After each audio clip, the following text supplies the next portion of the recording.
Hi everyone, in this tutorial I'm going to run you through this time-lapse version of this dog eye I did in Pastels. Now regardless if I work on a study or if I'm doing a full pet portrait, I will always start off with outlining the eye with a black pastel pencil. The reason being, if you put in your darkest value first, and in this case it is the upper eyelid, it's then easier to judge your values thereon. If you know you've got the darkest part of the eye in, it is then easier to judge your contrast at your future layers. Now I also like to do this because it's really important to get the shape of the eye correct from the very beginning. Of course, this is really the soul of that animal, it's where the main expression stems from. If we get the shape of the eye wrong, it is going to really put that viewer's attention to that. It's very obvious if the shape of the eye is incorrect. So that's another reason why I like to outline that first.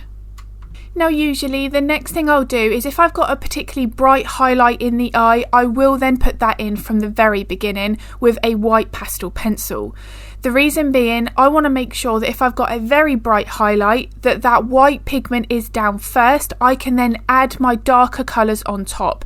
You might have some blue reflections in the eye, but if it is very, quite a bit brighter than anything else, I do like to put in the white first. Now as you can see with this highlight, it was more of a muted grey with the additional blue colours there. There wasn't anything overly bright about it. So I didn't feel like in this case I had to use the white first. Then it's just a matter of building up the iris colour. Now I haven't finished with my reflection yet. You can see that in the photo in the corner of the finished study, I do still need to add in my eyelashes. However, it's really important to add those kinds of details at the end. If we add those in too early on, we're then going to have to draw around those if we do have to tweak the highlight at all. So the eyelashes, just like whiskers on a portrait, I like to leave until that very last layer. So before that, it is just a matter of building up this iris colour. Now I have this full tutorial all in real time available on my Patreon channel with the reference photo and line art for any members who do want to follow along. And here I'm also giving you a full material list, just like with all of the tutorials there. So you've got every single pencil that I've used here, and I'm really explaining with each layer why I'm using that colour, the order and way in which I'm doing that is all for a specific reason.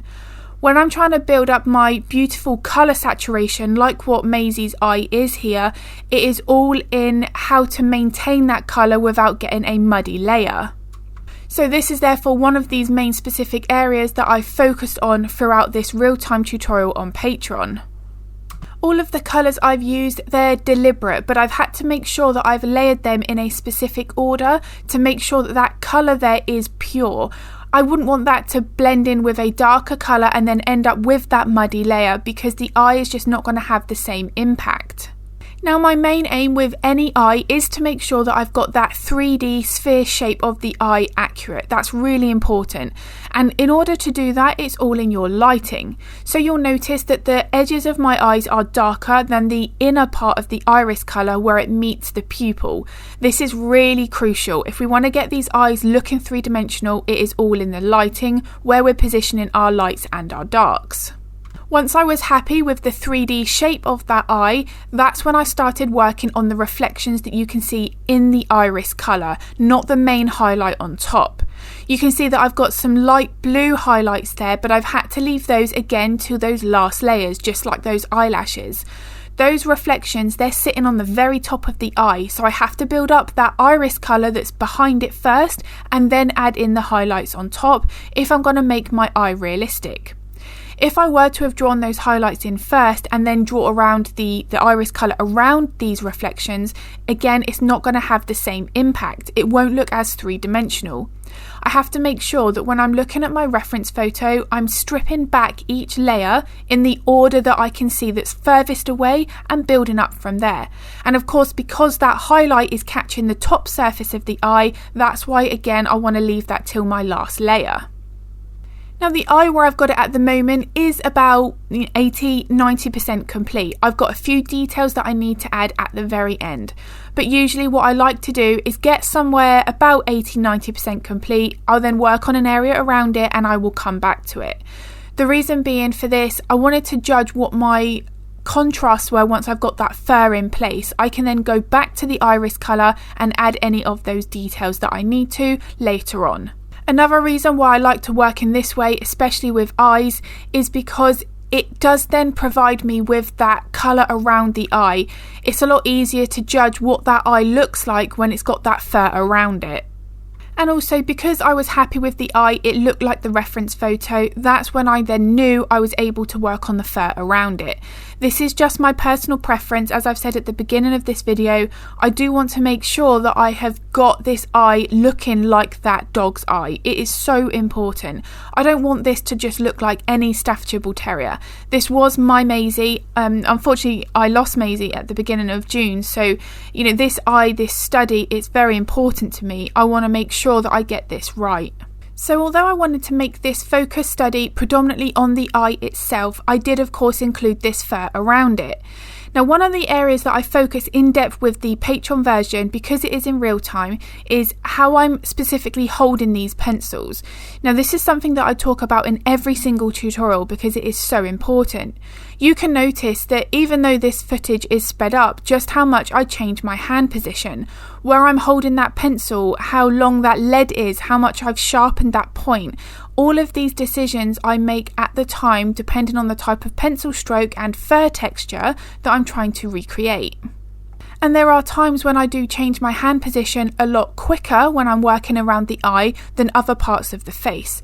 The reason being, you can really see all of these change in fur direction and the way that the details are travelling. It's really important to make sure that you use that pencil in that right way in order to achieve that. The fur direction, just like where the highlights and shadows are positioned, are not random. All of these little very tiny shadows and highlights are there because of the underlying bone and muscular structure.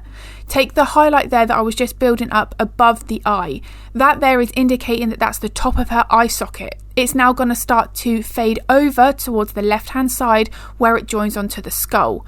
So it's really important that you do get the fur direction, your highlights and your shadows accurate, because otherwise it will change the shape of that animal's face.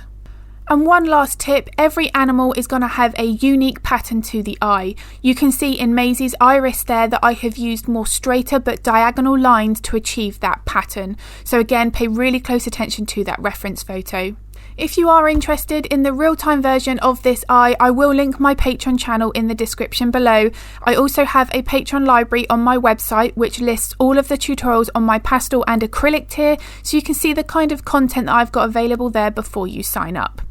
So I really hope the tips and techniques that I've shared in this video are useful. If they were, I'd really appreciate it if you could give the video a thumbs up because it really does help. And if you'd like to get notified of future content, hit the subscribe and the bell button. If you've got any art related questions, pop them in the comments below. I'm more than happy to help if I can. And I'm going to be uploading another video to YouTube at the weekend.